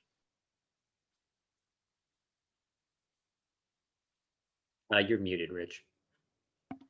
Once again, my answer was a little broader and it doesn't make as much sense. I like that answer better. I think it's more fitting to the tight focus of what's going on. Okay. So I think that Argo, I think that actually Chua grabs Argo like by and starts lifts him up to get free, and that's whenever Argo grabs that Awning. That's the awning, grabs the awning and kind of rips it down and starts kind of wrapping it around, so Chua is kind of blinded and can't see.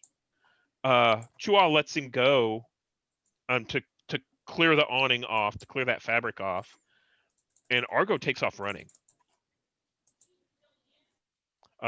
He runs back towards where he hears the fighting going on. Do we want to?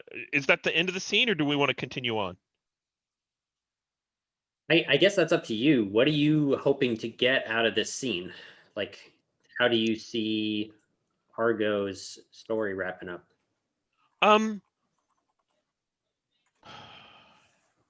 So I'm not sure how to do this, but one of the things the only thing I see with Chua is, when I introduced this scene, was it would be interesting if Argo inadvertently fulfilled Baku's deal.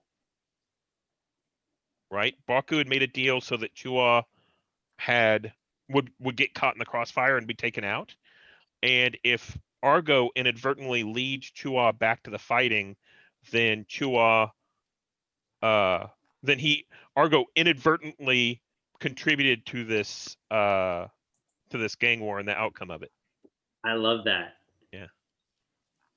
So how about we just talk that through a little bit? I think that Argo takes off running, and Chua takes off after him. And I think there's blaster fire, and we see Argo kind of ducking around, trying to avoid, and we see the near shots as like the blaster hits the corner in front of Argo and he turns the corner. And do I have? Can I suggest something? Oh, please. You've got this strength as being a sharpshooter, and with that probably comes an innate knowledge of sightlines. Uh-huh. And so maybe to duck around a corner and not and not just run through an intersection or something like that. And Chua doesn't know that. Right. So I think that Argo is instinctively heading back towards the fighting, and he knows when to hit the deck. He turns a quarter blindly, hits the deck. Chua comes around the corner to grab Argo, who's vulnerable to him, and that's whenever the blaster goes off, and Chua looks down and sees this smoldering, shot that he just took. So yeah, that sounds perfect. That's great. And we get the scene of like Chua like drops to his knees a little bit, and the vision is fading as you see Argo like scramble up and just like run off in front of him as Chua just kind of like falls to the ground. Yeah. Yeah, that's good.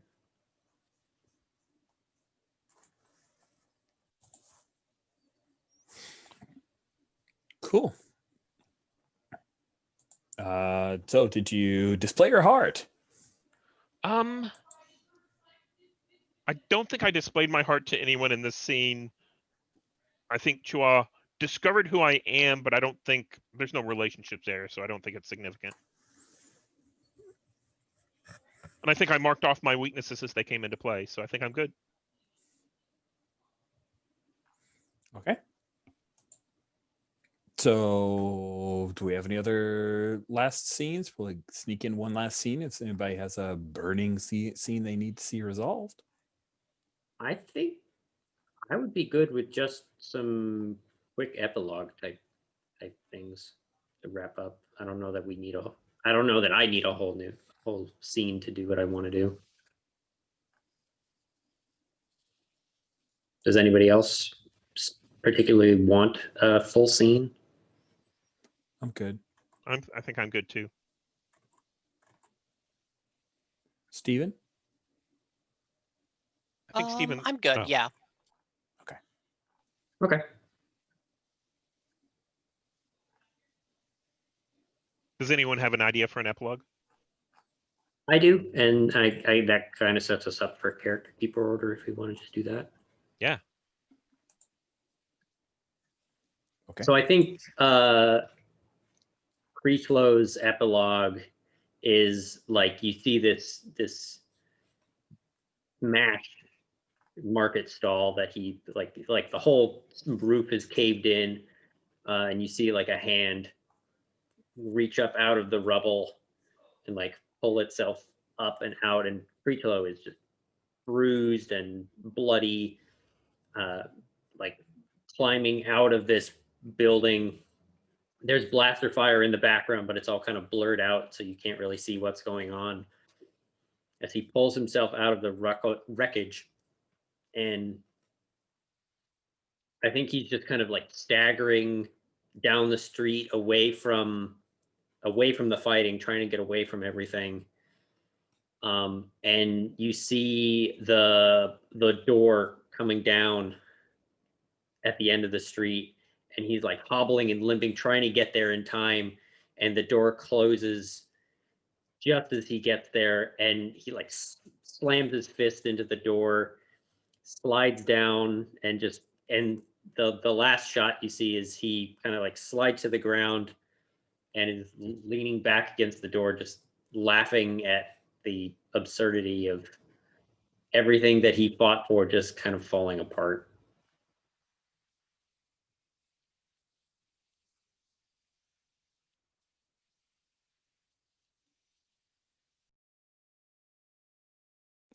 Man, I'm sorry. I do have a tendency to get your characters killed, Sam. Yeah, you did this last time too. Um.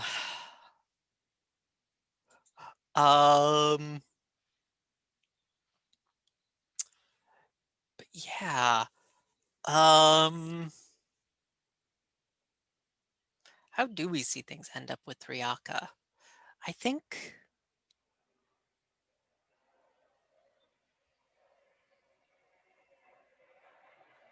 I'm still kind of thinking, so if people could actually skip me for a bit, I'm still trying to think of how we actually see things end there. Cool. So I think the epilogue we see for Baku is him and Kith and Alderaan, a door opening up, and there's a bunch of like crates that have been secured in this metal room, and they sneak in and they're like whispering and looking around to make sure no one sees them, and he closes the door behind them and they hunker in and get in behind some crates, and he like moves a couple of crates in by them, and then we like pull out, and it's one of the freight haulers that come in, and it's going up the shaft towards the sun. Short and sweet.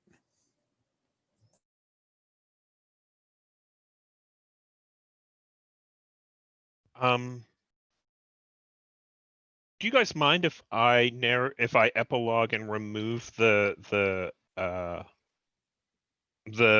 blast doors, the environmental thing? Sure. So I think what we see is we see Argo, limping kind of back towards that warehouse door that we saw at the very beginning in the dream. And he slips inside, and you see him come out, and he's wearing pieces of his trooper armor. And he heads towards one of the more populated areas. And I think we see people all slumped down near the door. And, Argo is struggling. He's hurting. And you can tell he's, he can't do that much. And he pulls people away from that door. And then you see him pull out, out of the waist belt on the in the armor, he pulls out a detonator, a thermal detonator, and you see him slide it inside the mechanics for the door. He opens a panel and slides it inside, and backs off, and kind of collapses from the lack of oxygen. And then we hear this thud, and then there's this slow hiss as air starts to come through. And after a little while, the people who are kind of unconscious, who are kind of down on the ground, start to kind of wake up a little bit, and they look around and they see just these pieces of stormtrooper armor that have been left on the ground that are empty. And then the Lonely Man theme from the end of The Incredible Hulk starts playing, and we see him kind of walking off to his next enclave as he goes to his next place.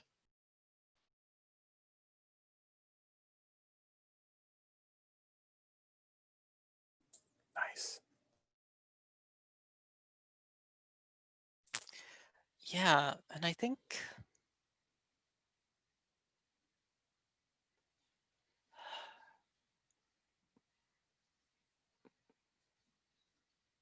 I'm just kind of really thinking of where we see Ryaka end up here.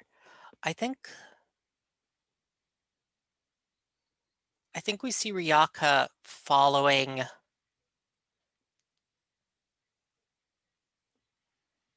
their visions away from here. But I think unlike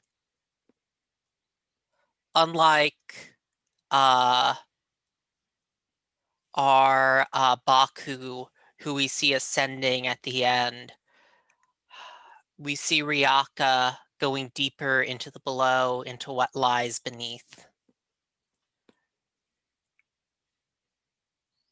And I'm kind of fine just ending it on that note. That's very cool.